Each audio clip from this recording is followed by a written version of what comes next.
अस्सलाम वालेकुम दोस्तों, कुरैशी उस्मान की किस्त 189 का पहला ट्रेलर जारी हो चुका है, जिसमें अलाउद्दीन, गोंजा और फातिमा को मंगोलों ने अगवा कर लिया है और इस किस्त में गोंजा के मारे जाने के इम्कानात हैं, जबकि दूसरी तरफ सोफिया का उस्मान के साथ इत्तेहाद हो चुका है और वो उसके कबीले में आ जाती है और वो उस्मान की मदद करती है। तो चलिए वीडियो शुरू करते हैं। सबसे पहले इस ट्रेलर में देखा जा सकता है कि सोफिया उस्मान बे के कबीले में मौजूद होती है और उससे अगले सीन में क्लैडियस घोड़े पर जा रहा होता है जब उस्मान बे अपने सिपाहियों के साथ रास्ते में खड़े होते हैं और उस्मान बे कहते हैं सोफिया बुरसा की हिफाजत करना चाहती है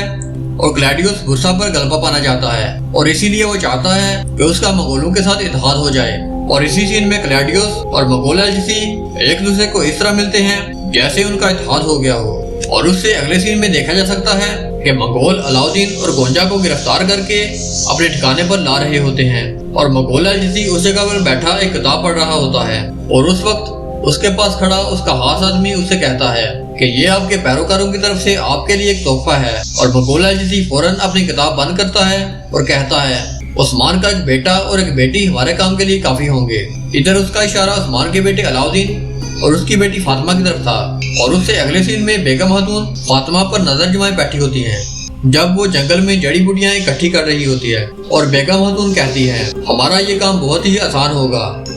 और मुझे लगता है कि वो फातिमा को अगवा करने के लिए मंगोलों को मुखबरी करेगी ताकि वो अलाउद्दीन और गोंजा के बाद फातिमा को भी अगवा कर लें। उसके बाद के एक सीन में मंगोल एलचीसी अपना खंजर निकालता है और गोंजा की तरफ इशारा करके कहता है इस खातून की हमें कोई जरूरत नहीं तो इसे मार दो। और वो उसे मारने लगता है कि अलाउद्दीन अपने गिर्द खड़े सिपाहियों से उलझने लग पड़ते हैं और उसके बाद गोंजा बे और हसन एल्ब एक साथ खड़े होते हैं और क्लैडियस उन पर तीर चला देता है जो कि हसन एल्ब को लगता है और वो जख्मी हो जाते हैं। और क्लैडियस कहता है उस्मान के अवारा अब मेरा शिकार बन चुके हैं और अब मेरे रहमो करम पर हैं। जिसके बाद गोंजा बे को क्लैडियस के सिपाहियों के साथ लड़ते देखा जा सकता है और गोंजा बे कहते हैं कौन शिकार है और कौन शिकारी ये तुम अच्छी तरह से जान लोगे जब तुम्हारा सर किसी हादसे का शिकार हो जाएगा। जिसके बाद के एक सीन में बाला खातून और सोफिया एक दूसरे के आमने सामने खड़े होते हैं और बाला खातून सोफिया से कहती है कि ये वक्त की जरूरत है इसीलिए मैं सब्र से काम ले रही हूँ, लेकिन मेरे सब्र की भी एक हद है।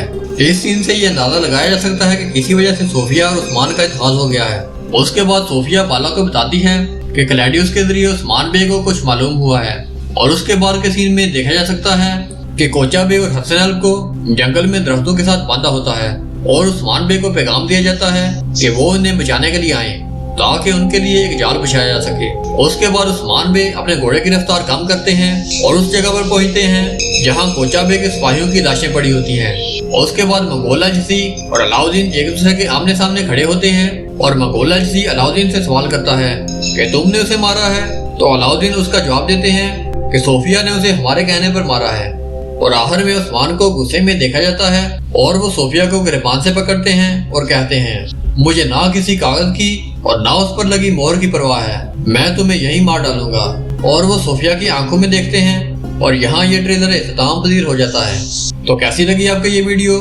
अपनी राय का इजहार कमेंट सेक्शन में जरूर करें और अगर आपको ये वीडियो अच्छी लगी हो तो इसे लाइक करें और हमारे चैनल को सब्सक्राइब करें। मैं मिलूंगा आपको ऐसी ही एक नई वीडियो में, तब तक के लिए अल्लाह हाफिज।